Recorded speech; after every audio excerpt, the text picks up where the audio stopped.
Затвореник во Идризово им земал пари на командирите и им ветувал дека ќе ги направи полицајци и од затворот ќе одат директно во Министерството за внатрешни работи.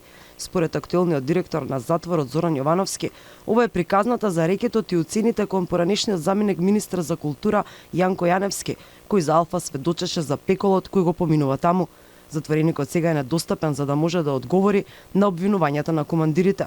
Добро е што Јалфа се вклучи за да се расчисти случајот. Командирите денес му поднесуваат кривична пријава на Јанко бидејќи им зел пари, им ветувал, а не сакал да им ги врати. И за него, како и за останатите осуденици кои се жалат од рекет и уцени, информиране Лиле Стефанови, обвинителството треба понатаму да постапи.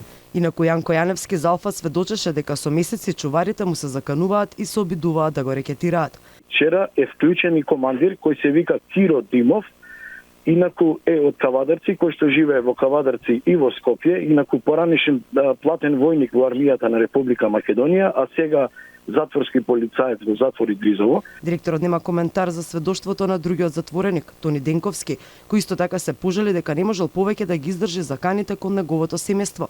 Тој е осуден на доживотна робија за ликвидација на тројца во скопски рибен ресторан. Ова е претерано, не се трпи, најискрено ви кажам. Овие што треба да стават ред и ја прават најголем неред. И за двата случаи директорот на затворот топката ја префрла кај обвинителката Лиле Стефанова, на која се и било пријавено.